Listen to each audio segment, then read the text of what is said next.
Hey guys, welcome back to the channel. We've been covering lots of colors here on the channel recently, and I figured today we'll just go ahead and cover another one. This is Kiwis from Dead On Plastic. If you're not familiar with this color, it is a green-brown color shift, which doesn't sound like it would be that appealing until you actually look at it when it's made. I've made some of this color the other day for a friend, and now we're going to check it out here on the channel. This is going to go under the name of saltgrass on the store, so if you can't find something named Kiwis, well, that is actually why we're going to be calling it saltgrass on the store, just to mix it up a little bit. But we're going to be using this today. We're going to be putting some green and black flake in this. It looks amazing paired together, and I think you guys will be a big fan of this. We have our epic molds out here as usual. We're going to be using the 4-inch Flappin' Drax, the 3.4-inch Glory Crawl, the 4.6-inch Nico, and the 3.5-inch Rocket Grub. All big, nice bass profiles that are going to show a color really well. We'll put it under all kinds of different lighting. Check it out that way. And we're going to be using some 242 medium from Dead On Plastics. I'm going to get some of that hot, and then we'll shoot on over and do some color mixing. So stay tuned. Okay, to mix this color, it is pretty simple. We're going to be using some 1/24. This is just a generic green flake. It kind of has a little bit of a metallic look to it just because it's pretty flashy. But that's what we're using for the green. For the smaller flake, we're going to be using 0.015 from Dead On Plastics. This is just a small black flake that works really well, and you can get this on Dead On Plastics website. And obviously the color we're going to be using is Dead On Plastics Kiwis. This is that brown to green color shift that we were talking about. And we're going to be using 80 drops in 2 cups, so 40 drops per 1 cup. We're going to be using about a teaspoon of this, not a whole lot, but just about a teaspoon for 2 cups. Really isn't that much when you think about it. We're going to be using a little bit less than a teaspoon, but you get the gist. Just do it to how you feel it looks best for your preference. And then we're going to be using just a shake of this small black flake. I'm not real specific on this because I just do it to look, because I'm not going to try to put this tiny flake into a measuring spoon. So I just do it off of feel. So I'm going to go ahead and add this to here. And then I'm going to add just a sprinkle of this black into here. Just like so. And then I'm going to add my 80 drops of this. I won't make you watch that, but let's go ahead and get this done. We've got our color mixed. Come take a look.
So here is what the Dead On Plastics Kiwi looks like out of the mold and into some baits.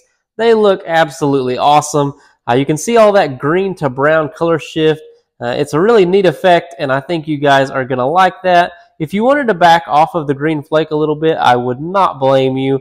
I mean, that is a lot of flake. I'm probably going to back it down to 3/4 of a teaspoon, or maybe even half a teaspoon in my 2-cup mixer. But these are pretty good looking baits. If you wanted to see what it looked like in a particular bait, this is a really good example. The Flappin' Drax is a great color test mold just because it's thicker on the top, thinner on the bottom, and you have all those ribs which just pick up so much light. And you can play with a lot of different colors in that flap and Drax, and it just shows you exactly what those colors can do. But yeah, this is what the Dead On Plastic Kiwi looks like, and I think you guys are going to like it. So that is a look at Kiwis from Dead On Plastics.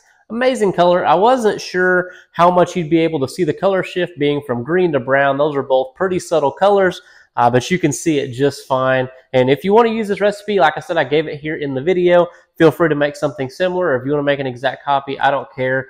I don't keep any of my recipes a secret. I share them all with you guys because I just believe in supporting those who support me. So you're welcome to use any of my recipes you want.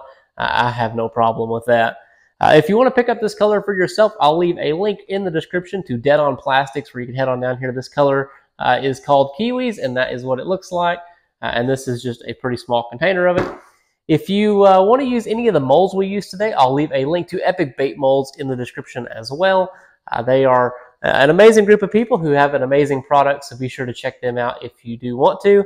If you want to pick up any of these baits that are made in this color before you buy this color, I'll have some on the store. This is going to be saltgrass, so be sure when you go on the store, if you go to buy these will be called saltgrass. I have a color called Kiwi already that has nothing to do with this color. It is just because it looks like the inside of a kiwi. So I already have Kiwi taken, so this color is going to be called saltgrass, and I'm not going to change the name of a color I already had just to fit this in here.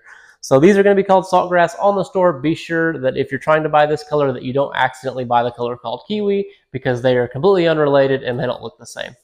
On another set of news here, I'm working on two of the biggest projects that I've ever undertaken, especially here in this business. I cannot wait to share the details of this with you guys, but they're just not quite ready yet.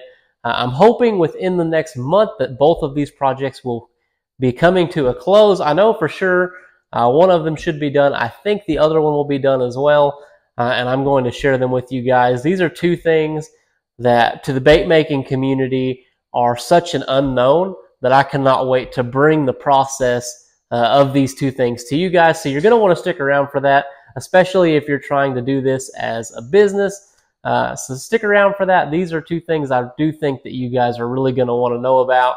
And I'm going to do a pretty big giveaway for 2,000 subscribers here on YouTube. There'll be a video on my channel about how to enter that. It won't cost you nothing, but it is something that's going to be a pretty big giveaway, and you might have a chance to win some pretty nice stuff. I'm going to have multiple winners in that giveaway, so it just increases your odds even more.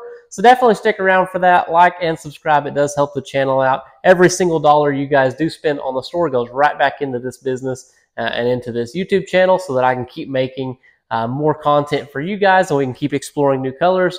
If you do have any Colorshift colors that you want me to cover here on the channel, let me know, because I'm very interested in covering Colorshift pigments and dyes, powders, whatever they might be. Definitely let me know in the description below. I have a bunch of stuff from 8-Bit, and I have some stuff from Grandpa's Grubs to check out. They're Colorshift in a lot of ways too, so we'll have plenty of stuff here to check out on the channel. Probably going to dive off and get some more lure work stuff, but definitely stay tuned for that. I appreciate you guys watching, liking, commenting. It all helps the channel so much, and for all your orders on the store. I appreciate you guys more than you know, and I'll catch you guys in the next video.